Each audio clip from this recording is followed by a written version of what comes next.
Ok, muito boa noite. Começando mais uma edição do programa Esporte, programa ao vivo e diário aqui no estúdio da Premier TV São José para toda a nossa região. Eu e Renato Pires atualizando e comentando os assuntos do futebol.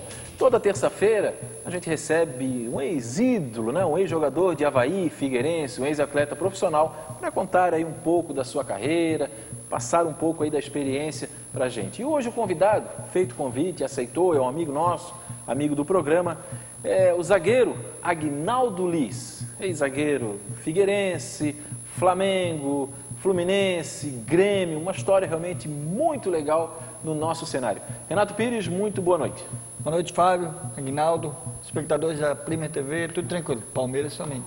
Sim, Palmeiras, já vamos falar vitória.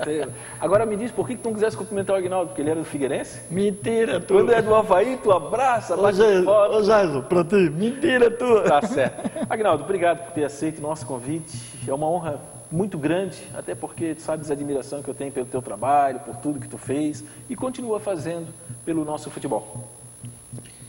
Boa noite, Fábio. Boa noite, amigos.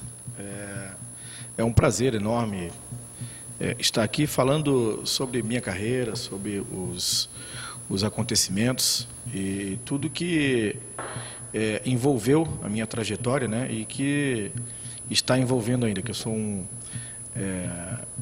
homem do futebol, um homem do esporte, acima de tudo. Aí a gente está trabalhando, é o que eu gosto de fazer e a gente vai conversar sobre isso, vai ser muito legal. Tá certo. Nosso programa tem muita participação aqui. Já de imediato, o Rafael Araldi, que é o narrador da Regional, e onde eu comento jogos de Avaí Figueirense, de cara aqui já está dizendo que tu és um ex-zagueiro do Clube Atlético Lages. Tá certo, Clube Atlético Lages, e que ele narrou, ele, o pai dele, né? E ele já está direto perguntando como é que foi essa tua passagem lá pelo Clube Atlético Lages, qual é a lembrança que tu tem? Bom, foi bacana, né? Foi meu último clube, né? Na realidade, como jogador, né? Como atleta, eu recebia, no momento, o treinador era o Nazareno Silva, né? Uma pessoa que eu admiro muito. E hoje está no Internacional do Lages. Exatamente. E o Nazareno, uma pessoa que me deu a oportunidade, foi o primeiro cara, sou muito grato ao Nazareno, me proporcionou não somente ter trabalhado com ele como atleta, mas abriu espaço para que eu fosse o treinador do Tubarão na oportunidade. Foi o meu primeiro, de fato, meu primeiro clube, né? A gente montou a equipe e logo em seguida eu recebi um convite do Vitória, né? Passei lá fazendo estágio no Vitória, toda a minha trajetória no Vitória me proporcionou ao convite a dirigir a equipe profissional. Então, o Lages, quando houve essa possibilidade e na oportunidade, justamente com a prefeitura, enfim, as pessoas que estavam dirigindo o Clube Atlético Lages, eu vi a oportunidade de participar em Lages, pelo fato da minha família toda ser lagiana, né? Tinha todo um vínculo dentro de... Tu é lagiano, por acaso? Não, só por causa do meu pai, né? O meu pai é de Florianópolis e eu nasci aqui, mas a minha família toda, a origem é lagiana, né? Então, houve essa oportunidade, fiquei muito feliz, a gente conseguiu fazer uma equipe bastante legal, conseguimos resgatar um pouco o torcedor, convidei outros atletas para participar do projeto, como o Gilmar Serafim, o William, consegui trazer o William, que jogou no Flamengo comigo, jogou no Vasco, na seleção brasileira, e a gente fez um projeto e pena que não deu certo pelo fato aí foi onde eu resolvi realmente largar a carreira, porque a gente tinha uns garotos que vieram do Criciúma, uns garotos que tinham a chance de despontar no cenário nacional, estavam com a gente ali, e deviam aproveitar a nossa estada ali de atletas experientes, atletas que já conquistaram, e a gente estava querendo realmente, e esses meninos foram para lá para brincar realmente. Eu tive até problema com alguns atletas mesmo de chamar a atenção e ser bastante duro, né? Quase chegar ao ponto de chegar às vias de fato, mas não foi preciso disso, porque nós dependemos, e eu sempre sustentei a minha família do futebol. Claro. E os meninos estavam brincando com o futebol, né? E naquela oportunidade ali, era uma grande oportunidade para os meninos. A gente conseguiu fazer uma bela equipe, e a trajetória nossa era uma trajetória de chegarmos a decidir o campeonato. A gente viu uma briga com o Caxias, e o Caxias naquela oportunidade decidiu o título com o Figueirense, né? E a minha estada em Lages, só rapidamente falando aí, era para que eu mostrasse o meu potencial, né? Mesmo com a idade, mas da minha condição, experiência, né? Tudo, e a minha performance, a minha performance, que eu tinha condições ainda de vestir. A minha intenção era de fazer um grande campeonato para que eu encerrasse a minha carreira no Figueirense, né? Esse era o meu sonho, de encerrar a carreira no Figueirense, e não tive essa oportunidade, né? Não aconteceu, eu resolvi, não fui chamado para tal, então segui a minha carreira logo em seguida como treinador, e resolvi largar. Mas parabéns ao pessoal de Lages aí, um carinho muito grande. Tá certo. Então tá respondida a pergunta do Rafael Araldi, né? Filho do Antônio Armindo, grande narrador também da Regional, o avô dele, fundador. Aliás, só para fazer o registro, o Araldi teve recentemente em Lages, está me trazendo, viu, aquele livro do Dr. Maurício, Aquelas Camisas Vermelhas, que é o livro que fala da história do Internacional de Lages. Nós vamos mostrar aqui no programa amanhã, vamos registrar. Que se mistura com a história da própria cidade. O doutor Maurício era o presidente do Clube Atlético Lages. Eu não sei, o Araldo, se estiver assistindo o programa, confirma pra gente. O doutor Maurício era o presidente do Clube Atlético Lages. Confirma pra gente aí. Maurício Neves, deve ser isso? Então tá. O Agnaldo falou um pouco dos meninos assim, que não tem foco. Eu já quero dar um início assim, exemplos para essa meninada, porque a gente sempre comenta, né, Fábio, sobre categoria de base que está um pouco desvirtuada, e a seleção brasileira, que é o último degrau, está pagando por isso. A categoria de base está um pouco mais como objeto de venda e não como preparação para um jogador talentoso, na essência. Eles estão priorizando jogadores com muito preparo físico e nem tanta habilidade assim. Às vezes um baixinho que é bom de bola é trocado por um mais alto que tem mais força física. Então é o seguinte, como trabalhar uma categoria de base e manter o foco, porque a gente sabe que tem por trás já desde lá de pequeno o empresário, que é um complicador, né?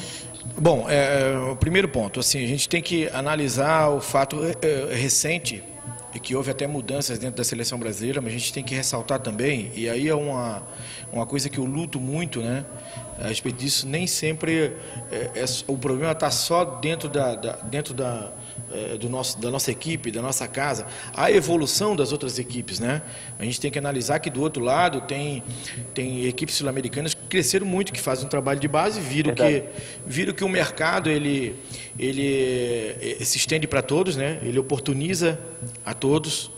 E hoje a gente tem grandes jogadores aí de seleções de base que já estão saindo para grandes clubes do europeu. Antigamente eles vinham só no Brasil, hoje não, a região, então, quando houve o jogo da seleção brasileira que não conseguiu, do Sub-20 para o Mundial, não somente o Brasil, mas como a Argentina também não conseguiu, surpreendeu a todos e houve uma mudança, mas eu acho que faltou também o foco também desses profissionais que estavam lá. Você saber que você não é mais aquela potência toda que vai chegar, a camisa vai vencer. Humildade, né? Um pouco de humildade. A humildade, que falta um pouco nas categorias de base, a preparação maior dos profissionais que lá estão, né? Eu acho que não basta somente você sair de uma faculdade, né, com o seu conhecimento dentro da faculdade, ir para dentro e saber que já sabe tudo. É verdade. E nem o ex-atleta, por si só, saber que ele passou pela função, que ele sabe tudo, que ele é o conhecedor com a prática, outro com a teoria. Eu acho que isso aí casa muito, buscar conhecimentos, né? Eu acho que o respeito pelos profissionais, você se preparar dentro das categorias de base, você ter uma preparação de comando, enfim, para você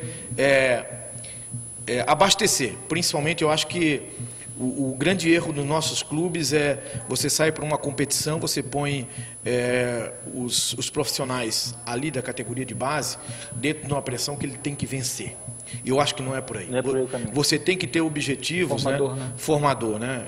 Se eu fosse um coordenador de base de um clube grande, você traçaria planos, objetivos direcionados especificamente para formação de atletas e você faria isso de uma forma que você tivesse todo ano números para atingir essa etapa, números de atletas a subir a cada categoria, realmente com as valências, tudo você saber, ele chutar a perna esquerda, perna direita, cabeceio, ele saber fazer, saber entender de tática. A base, né? A base como é feito na Europa, como é feita num Barcelona, como é feito... Os modelos do Barcelona, eu achei muito legal quando o pessoal falou com o Guardiola a respeito de... Guardiola, o que você faz, o que você fez, que a seleção espanhola hoje está fazendo um futebol bonito, o Barcelona está fazendo um futebol bonito, o que você fez? Ele simplesmente respondeu, eu não fiz nada mais que vocês faziam antigamente. Acho que isso aí foi uma coisa perfeita, né? E hoje a gente está falando, a gente sabe que o mercado ele exige. Você me perguntou a respeito de atleta com menor e maior estatura. É lógico que as regiões, eu trabalhei muito numa região no Nordeste, que é fácil, o atleta ele tem uma desenvoltura, não é um atleta tão alto, mas a valência dele, o futebol é tão rápido, muita habilidade, né? Ele vem, o futebol nordestino, ele se adapta muito fácil, né? Então, aqui no Sul a gente já tem uns atletas muito mais fortes. Outras características. Lógico, outras características, é lógico. Você não vai fugir de uma coisa, botar um zagueiro de 1,70 m, né? Ninguém vai encontrar aqui, pode até acontecer, a gente não vai encontrar uma Ayala, né? Agora, Aguinaldo, deixa eu te fazer uma pergunta que eu acho extremamente importante. Primeiro, só o Araldo esclareceu, Maurício era o advogado, tá? Okay. O presidente era o Dr. Rodrigo. Dr. Rodrigo. Diretor de futebol, Célio Bueno. E o Colombo era o prefeito, que é o atual governador. Exato. Então, aqui o Rafael Araldo, o que foi? Vem aqui, entra aqui, qual é o problema? Porque já quer autógrafo? Espera o programa acabar. Aguinaldo? Aqui, nós temos muito material. E o Aguinaldo, ele vai vir várias vezes. O Aguinaldo tem uma história, eu não sei se eu já disse, eu acho que no jantar eu te disse uma vez, e não é nenhum demérito, mas eu te considero como o Forrest Gump do futebol brasileiro. Eu te considero. Explica. Não, eu vou explicar. Tá. Quem não assistiu o filme Forrest Gump, é um personagem que está em várias passagens da história, a história americana, concorda? Sim. E o Aguinaldo tem mais ou menos uma história parecida, porque ele passou vários momentos importantes do futebol nos últimos anos. No próprio Figueirense, que foi um momento de transição, o Figueirense tinha caído para a segunda divisão, então ele passou aquele momento. No Grêmio, quando surgiu aquela geração do Grêmio importante do Luxemburgo, vai me corrigindo se eu falar alguma besteira aqui. No Flamengo, aquele famoso Flamengo de 95, né, que foi aquela máquina que o Flamengo construiu, o maior ataque do mundo, e que acabou não dando certo, depois o Aguinaldo vai explicar para a gente por quê. Foi para o Palmeiras, a máquina do Palmeiras, do Felipão, passagem no Fluminense, o próprio Vitória. Aí tu vê quantos técnicos ele passou. Vários técnicos, de qualidade, né? Só por curiosidade aqui, ele trouxe um material, Jefferson, vamos ver se a gente pega aqui, mera curiosidade aqui. Isso é só um pouquinho. É só um pouquinho, olha só, ele tem muito material aqui, não tem que fazer uns 5 programas Aqui é da revista Placar, e ali está o Paulo Isidoro, o Dão, que foi campeão pelo Avaí, campeão brasileiro. Piquete, que foi vice-campeão em 92 pelo Botafogo. Passou pelo Avaí também. Passou pelo Avaí também. Eu vou tentar aqui, Eu vou tentar aqui pegar para a rapaziada ficar. O Dão, né? Me corrija aqui, o Dão. Paulo Isidoro, Roberto Cavalo, Vampeta. Marcos Vampeta. O Marcos Vampeta. Como é que é o Vampeta no vestiário, Aguinaldo? O Vampeta no vestiário resenha. O Juliano, o Piquete, o Roberto Cavalo, o Betinho, né? Que jogou no São Paulo. Jogou no São Paulo. Alex Alves, falecido, né? Faleceu ano passado, vice-campeão pelo Vitória em 93. E o Claudinho, atacante que, se não me engano, passou pelo Inter também. Então, uma geração... É uma geração. Por isso que eu estou falando que o Aguinaldo, ele é o Forrest Gump. Por isso. Porque assim, se a gente pegar grandes jogadores final dos anos 80, 90, o Aguinaldo jogou com todos. O Aguinaldo praticamente jogou com todos os treinadores. Mas eu queria, Aguinaldo, que tu lembrasse um pouquinho como é que foi o teu começo no Figueirense. Como é que chegou? Jogava bola lá no Ipiranga? Conta um pouquinho pra gente aí. A minha história toda começou, o meu primeiro clube foi o Ipiranga, né? Oportunizou desde garoto, né? Onde eu morava, e o Ipiranga, para quem não conheceu o Ipiranga, era bem perto da BR, a gente chamava de Federal, né? Federal, exatamente. E depois Ipiranga passou a ser no meio da rua onde é hoje o final.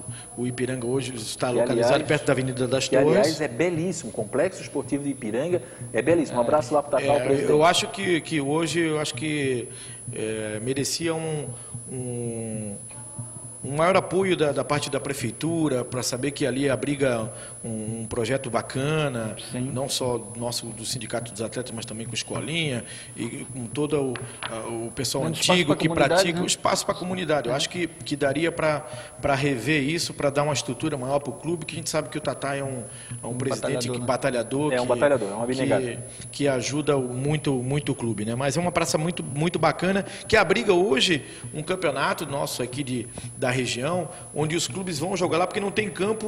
O Ipiranga, ele cede o campo, né? Para que o campeonato siga e, enfim, eu acho que precisa o clube ter umas melhorias. Ajuda a realização do campeonato. Eu acho que a oportunidade é muito legal para que a gente peça isso, para que dê uma olhada realmente e não... Vamos falar curto e grosso aqui.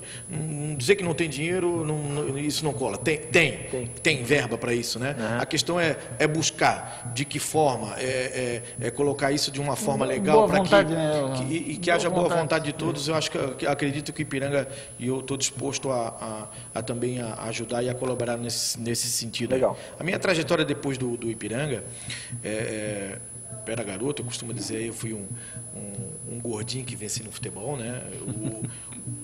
Eu cheguei no Figueirense levado pelo Bellini, que era das categorias de base, que teve no Ipiranga num dia de aniversário, onde todo mundo começou a falar, pô, dá uma olhada naquele garoto lá. Já tinha outros meninos que jogavam nas outras categorias, que já jogavam no Figueirense, e eu fui levado lá para que eu, enfim, passasse um período dentro do Figueirense. Mas ele chegou lá como zagueiro mesmo? Não, sou zagueiro? Eu cheguei como lateral, né? Lateral? Foi muito engraçado, posso até contar uma história rapidamente, né? Que o Bellini, um cara que me ajudou muito, foi meu professor depois de ter escolinha no próprio Figueirense. O Bellini veio trabalhar comigo, né? Não sei por que o Bellini não está hoje sendo aproveitado num clube profissional, que pelo seu conhecimento, enfim... poderia revelar aí muitos garotos com seu conhecimento. Mas, bom, eu fui me apresentar no Figueirense numa terça-feira, né? Fui fazer o treinamento e era teste físico, e aí eu não consegui completar, obviamente.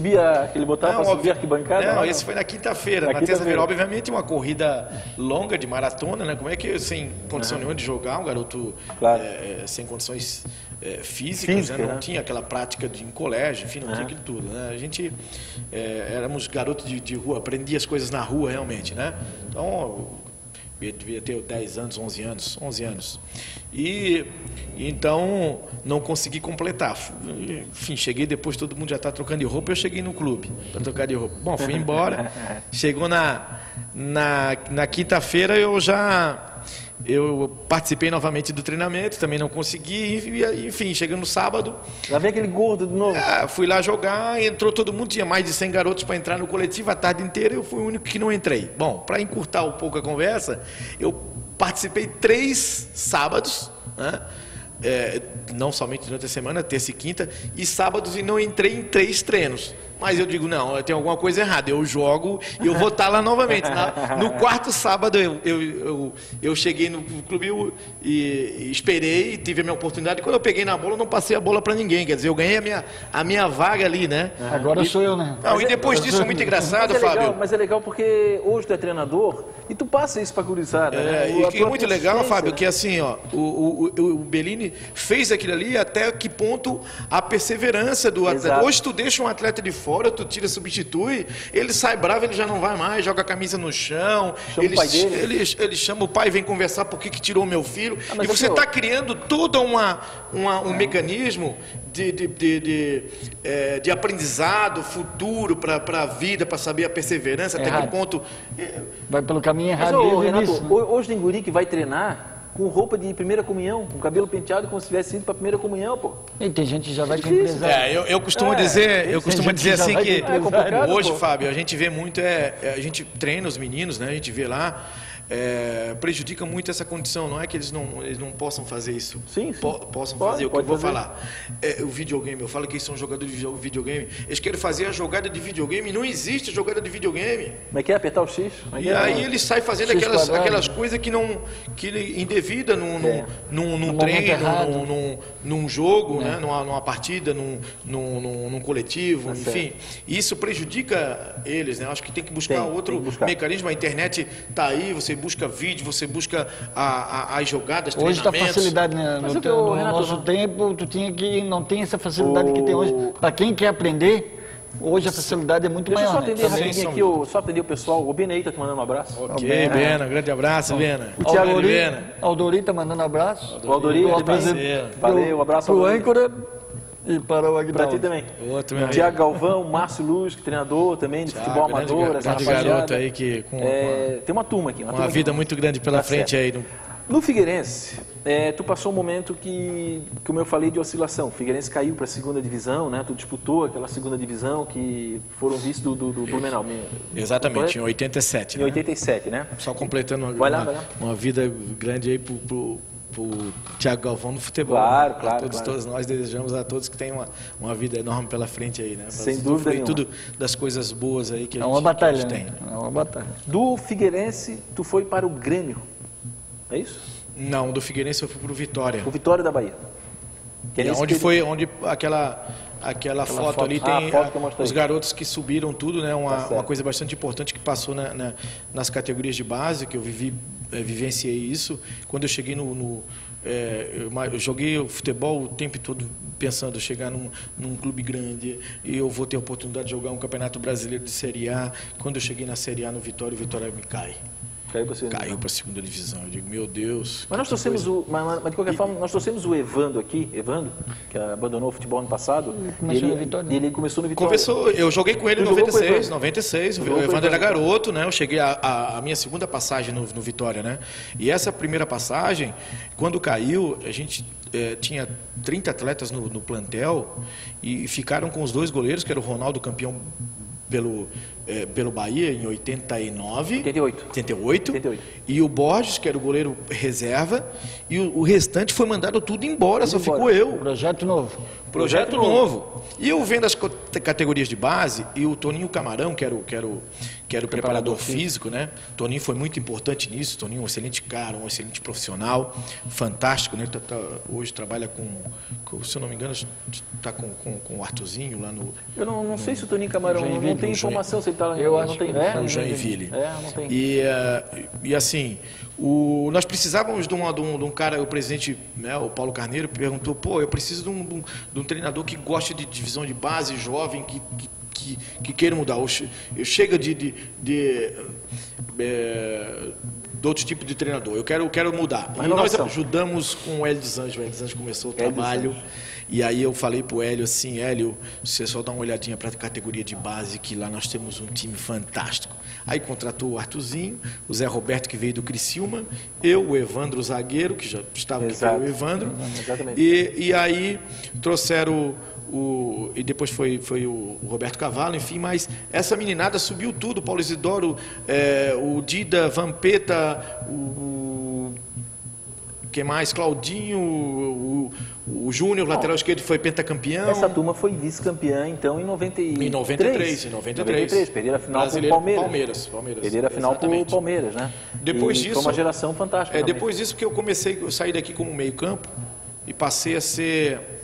eu dei uma dificuldade muito grande no Figueirense. Você sabe como foi aquela trajetória do Figueirense, segunda divisão. Tu passou um momento complicado no Figueirense. Bastante complicado, né? Eu acho que...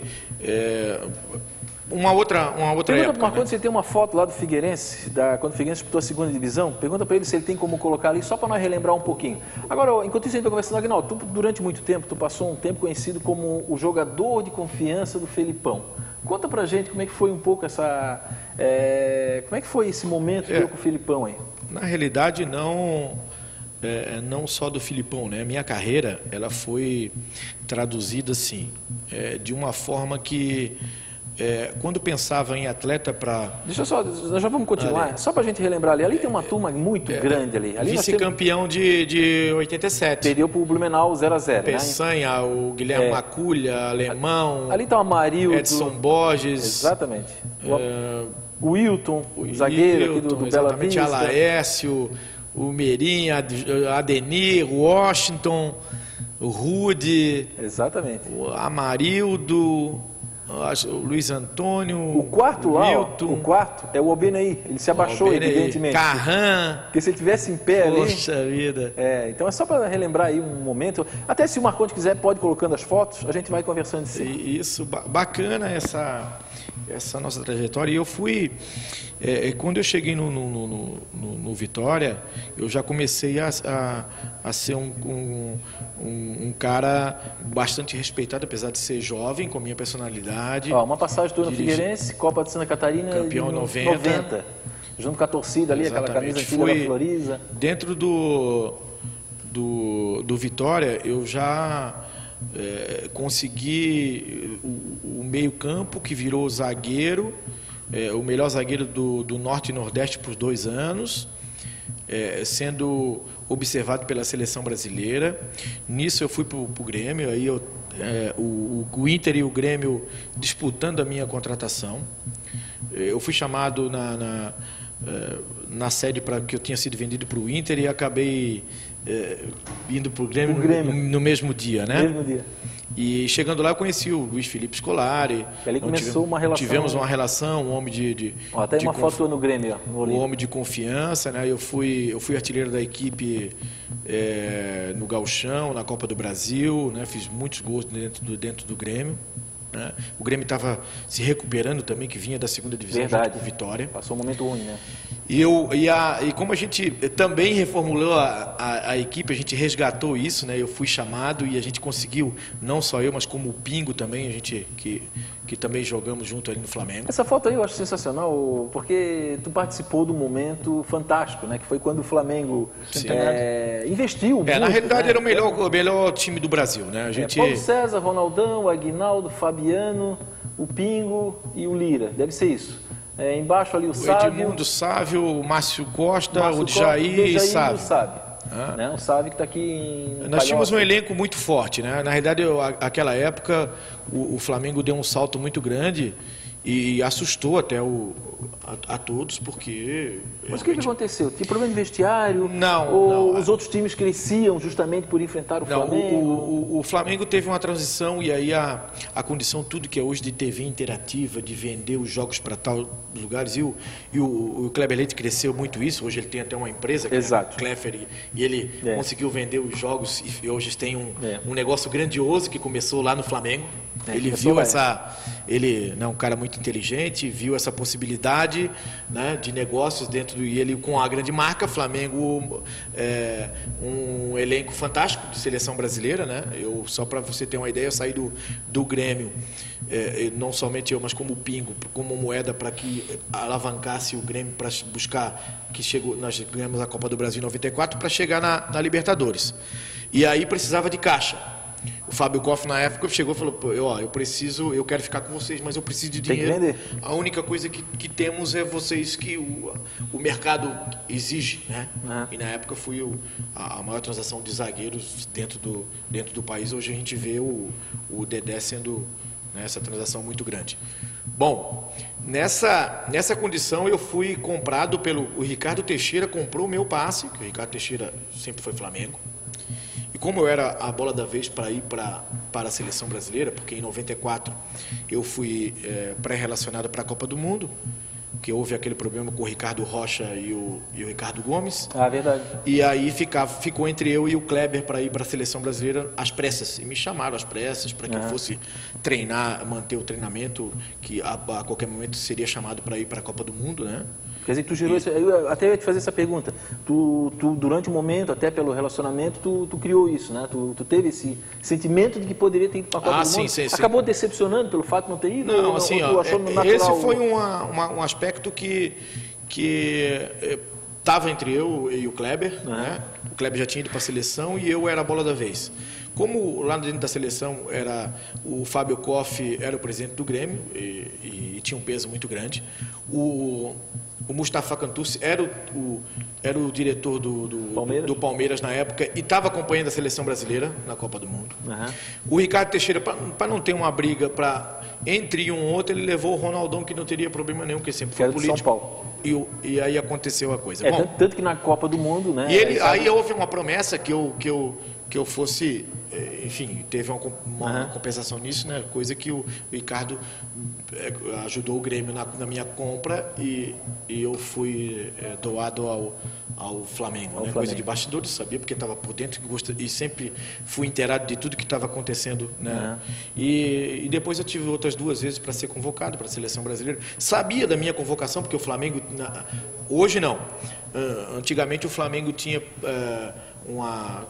quer dizer, a seleção não era seleção sem ter os atletas do Flamengo.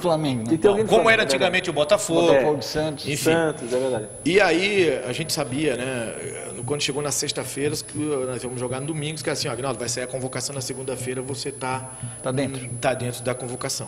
Bom, fui jogar, me machuquei. Aí. Bom, essa foi um ponto. A segunda, novamente, você vai segunda-feira, convocação da seleção, você vai estar convocado, tá?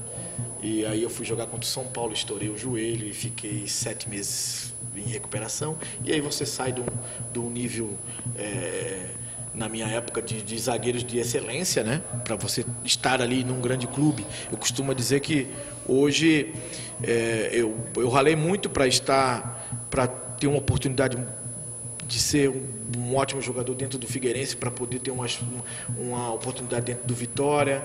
Joguei 3 anos no Vitória para ter uma oportunidade como melhor zagueiro em todas as competições, para ter uma oportunidade no Grêmio. Fizesse esse teu planejamento time a time, ou lá no início tu já tinha? Não, eu imaginaria que eu estaria assim, por etapas. O melhor momento topo. Foi no Palmeiras? Não, no Vitória. No Vitória. No Vitória, no Grêmio e um pouco no Palmeiras, né? Mas a passagem do Palmeiras foi assim, enriquecedora de todas as formas. Sem sombra de dúvida. Orgulho, né? Tu olha para trás e tens orgulho. Não, sem sombra de dúvida. Mostra uma foto ali, Marcos Zeca, do Palmeiras, a última ali para nós. A minha condição de ter aí o Paulo Nunes, Alex, Pedrinho, um grande Arilson, elenco, né? Um grande elenco, não era um time, lá no né? fundo. Tá lá no fundo. Acho que é o Kleber do lado, talvez. Porque a gente fala muito em time, isso era um elenco, né? É o elenco. O elenco, a Parmalat, ela inflacionou o mercado, né? Acho que a maioria dos clubes foram atrás da Parmalat. Trouxe o Cafu, que foi pro Juventude. Joguei com essa turma toda muito bacana, 4 anos de Palmeiras, muitas conquistas. Bastante títulos, né? Acho que a particularidade em termos de onde eu era chamado para os clubes, porque eu era um cara muito agregador. Pois é, isso aí que passava. Eu ajeitava dentro do vestiário. Trabalhava. Eu botava, na realidade, eu botava a casa em ordem. Eu era o treinador, né? Aquela condição do treinador dentro do vestiário. Do elenco, né? Então é o seguinte, Aguinaldo, esse foi o primeiro programa, apenas para a gente relembrar um pouco. Eu faço questão que tu vai voltar aqui novamente, porque eu quero que vai falar do trabalho que tu faz no sindicato. É um projeto, olha, para quem não conhece, eu até no programa do Thiago, eu disse, desculpa a ignorância, não conheço o trabalho do sindicato. E passei a conhecer. Então tu vai voltar aqui, o Aguinaldo é o treinador do sindicato.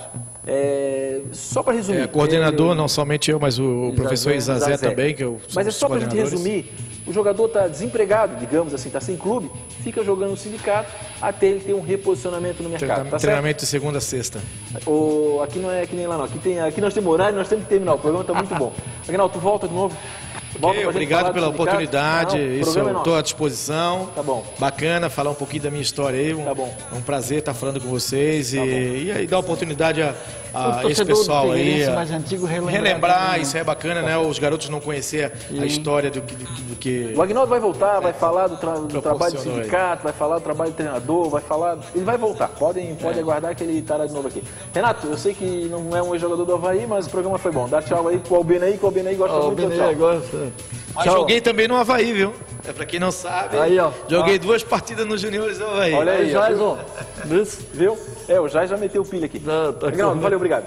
Um abraço. O programa Sport termina por aqui. Meia-noite tem a reprise e depois o programa estará lá no meu site, para quem puder ver e rever. Recebemos hoje Aguinaldo Liz, o craque da bola. Paz, saúde, felicidade.